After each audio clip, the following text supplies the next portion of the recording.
নমস্কার, আমি জ্যোতিষ গুরু শ্রী অপূর্ব সমাদ্দার। আজকে বলবো হলো সব থেকে খারাপ দোষ, যোগ যেটা বলতে পারেন মাঙ্গলিক দোষ। বিবাহিত জীবনে প্রচুর পরিমাণে সমস্যা সৃষ্টি করে। কোনো কারণে যার থাকে মাঙ্গলিক দোষ, সেক্ষেত্রে কি হয়, তার জীবনে বৈবাহিক মানে মঙ্গল থেকে মাঙ্গলিক কার্য, অর্থাৎ বিবাহ একটি মাঙ্গলিক কার্যের মধ্যে পড়া হয়। মঙ্গলকে মাঙ্গলিক কাজ মানে কাজের অধিষ্ঠাত্রী দেবতা বলে মানা হয়। তো যার মাঙ্গলিক দোষ থাকে তাদের জীবনে শুভ কাজ হতে বিলম্ব হয় বা দেরি হয়। বিবাহিত জীবনও একটা হলো শুভ কর্ম বা শুভ কাজ বা মাঙ্গলিক কাজ, সেখানেও যাদের মাঙ্গলিক দোষ থাকে তাদের তাদের বিবাহতে বাধা বিঘ্ন আসে, বিবাহ দেরি করে হয়। এছাড়া আর কি হয়, আরো অনেক সমস্যা হয়। কোনো কারণে স্বামীর যদি থাকে তাহলে বিয়ের পরে স্ত্রীর অসুস্থতার জন্য বা পরিবারে কারো অসুস্থতার জন্য অধিক ব্যয় হয়ে যাওয়া, স্ত্রী কোনো কারণে শারীরিক কষ্ট ভোগ করা, যার থাকবে তার দাম্পত্য জীবনে অশান্তি, ঝামেলা, ঝঞ্ঝাট, শারীরিক সমস্যা, কষ্ট এবং কোনো কারণে বিবাহিত জীবনে অখুশি, এমনকি ডিভোর্স বা কারো মৃত্যু, এটাও কিন্তু শাস্ত্রে বর্ণনা করা রয়েছে মাঙ্গলিক দোষ। সেই মাঙ্গলিক দোষ খণ্ডন করার বা মাঙ্গলিক দোষের খণ্ডন উপশম করার আজকে জ্যোতিষ এবং তন্ত্রের কার্যকারী উপায়। এগুলো যদি আপনারা করেন তাহলে আপনাদের মাঙ্গলিক দোষ খণ্ডন হবে, এছাড়া প্রশমিত হবে মাঙ্গলিক দোষ। কি আপনাকে মাঙ্গলিক দোষের প্রথম প্রতিকার হলো মাঙ্গলিক দোষ যুক্ত মানে পাত্রপাত্রী বিবাহ। দুজনেরই মাঙ্গলিক দোষ যদি থাকে তাহলে সেই বলে না বিষক্ষয় হয়, তাহলে মাঙ্গলিক দোষ কেটে যায় বা প্রভাব খণ্ডন হয়। দুজনেরই মাঙ্গলিক যুক্ত পাত্রপাত্রীকে বিবাহ করলে মাঙ্গলিক দোষ খণ্ডন হয়। 29 বছরের পর বিয়ে করলে মাঙ্গলিক দোষের প্রভাব কমে বা খণ্ডন হয় বা প্রভাব প্রশমিত হয়। 29 বছরের পর বিয়ে করা উচিত। বিয়েটা দেরি করে করা উচিত, ছেলে হোক বা মেয়ে হোক। তাদের ক্যারিয়ার করে, অর্থাৎ পড়াশোনা করে, তাদের ক্যারিয়ার করে বিয়েটা দেরি করে, যাদের মাঙ্গলিক দোষ রয়েছে 29 বছরের পর 30 বছরে গিয়ে বিয়ে করলে সেখানে মাঙ্গলিক দোষের প্রভাব কমে যায়, খণ্ডন হয়। এছাড়া কি করতে হয়, হনুমান চালিসা পাঠ। ছেলেরা হলে হনুমান চল্লিশা পাঠ করবেন, তাহলে মাঙ্গলিক দোষের প্রভাব কমবে, খণ্ডন হবে।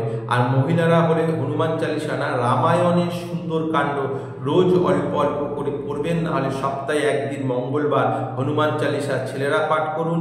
আর মহিলারা হলে রামায়ণের সুন্দর কাণ্ড পাঠ করুন। এটি করলে মাঙ্গলিক দোষের প্রভাব কম হয়, প্রশমিত হয়, খণ্ডন হয়। হনুমানজিকে পুজো দিন, প্রসাদ বিতরণ করুন।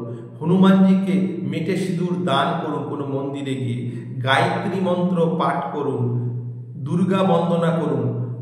মহিলারা রামায়ণের সুন্দর কাণ্ড পাঠ করলে অল্প অল্প করে রোজ, না পারলে মঙ্গলবার, দারুণ ফল লাভ করবেন মাঙ্গলিক দোষ যাদের রয়েছে।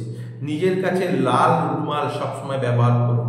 এছাড়া কি করবেন, জোড়াবিহীন অর্থাৎ জয়েন্ট করা থাকবে না, রূপোর আংটির মধ্যে কাটা থাকবে, সেটা এই যে আমাদের যে থাম রয়েছে এখানে রূপোর আংটি পরুন, কিন্তু সেখানে মাঝখানে কাটা থাকবে, মানে জয়েন্টলেস বা জোড়াহীন রূপোর আংটি এই যে আমাদের বৃদ্ধাঙ্গুলে রয়েছে এখানে ধারণ করুন শুক্রবার। মাঙ্গলিক দোষের প্রভাব খণ্ডন হবে, কাটবে। ছেলে মেয়ে উভয়ে করতে পারেন। এছাড়া কি করবেন, পলা অর্থাৎ প্রবাল, সেটা তামা বা সোনা দিয়ে বাঁধিয়ে আপনারা এই অনামিকা আঙ্গুলে ধারণ করুন। এই অনামিকা আঙ্গুলে প্রবাল, এই যে রক্ত প্রবাল, সেটা বা পলা যেই বলে থাকুন না কেন, তারা আপনারা এটাকে ধারণ করবেন এই আঙ্গুলে মঙ্গলবার দিন। এছাড়া বাদর, যে কোনো জায়গায় যদি বাদর যদি পান তাদেরকে কোনো খেতে দিন, কোনো কিছু মিষ্টি তন্দুরের রুটি কুকুরকে খেতে দিন, নাহলে রুটি সেটাকে তেলে ভেজে বা তেল লাগিয়ে, সর্ষের তেল লাগিয়ে তেলে ভেজে একটু গুড় মাখিয়ে কি করবেন, কুকুরকে খাওয়ান, কাককে খাওয়ান।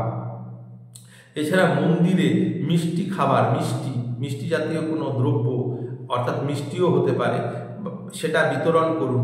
স্রোতযুক্ত জলে, নদীতে কি করবেন, যেদিকে স্রোত বয়ে যাচ্ছে সেখানে চিনি ভাসিয়ে দিন নিজের হাতে। স্রোতযুক্ত জলে মধু এবং সিঁদুর স্রোতযুক্ত জলে, স্রোত যেদিকে যাচ্ছে সেখানে আপনারা ভাসিয়ে দিন। মাটির দেওয়াল তৈরি করুন, না হলে মাটির ঘর তৈরি করুন। 3বার করবেন। নিজের হাতে মাটি দিয়ে ঘর তৈরি করবেন, মাটির দেওয়াল বা ঘর, খেলাঘর তৈরি করে 3বার আপনি নিজের হাতে ভেঙে দিন। হ্যাঁ, বাড়িতে আপনারা কাজের লোক রাখুন। এটি করলে মাঙ্গলিক দোষের প্রতিকার হয়, খণ্ডন হয়। এছাড়া কি করবেন, বিয়ের আগে কি করবেন, কোনো কারণে ঘট বিবাহ, ঘটের সঙ্গে বিয়ে হয়ে সেটা ঘটকে ভেঙে দেওয়া, এটা আপনার বিয়ের আগে করবেন। এছাড়া কোনো কারণে কলা গাছের সঙ্গে বিয়ে দিয়ে শাস্ত্র মতে সেই কলা গাছকে কেটে দেওয়া, এটাও শাস্ত্রে বর্ণনা করা হয়েছে মাঙ্গলিক মানে দোষ খণ্ডনের জন্য। এছাড়া মেয়েরা বিয়ের আগে, বিয়েতে মানে কি করবেন, মহিলারা বিয়ের আগে স্বামীকে মালা বদলের আগে আপনি কি করবেন, শিব ঠাকুরকে 7বার সেই মালাটাকে পরান, নিজের গলায় নিন। আবার শিব ঠাকুরের কোনো ফটো হোক, শিবকে বর হিসাবে 7বার করে তারপর আপনার বরকে আপনি মালা বদল করুন। এটা বিয়ের আগে। আর এটা মহিলারা করবেন। আর পুরুষরা হলে কোনো পার্বতী দেবী, পার্বতী ঠাকুরকে 7বার গলায় মালা দিয়ে তারপর আপনার ওয়াইফকে বিয়ের সময় মালা বদল করবেন। এগুলো করলে পরীক্ষিত উপায় মাঙ্গলিক দোষ খণ্ডনের জন্য। নমস্কার। আমার ইউটিউব চ্যানেল সৌভাগ্য বার্তা ভিডিওটি ভালো লাগলে লাইক, সাবস্ক্রাইব এবং শেয়ার করুন, কমেন্ট করুন।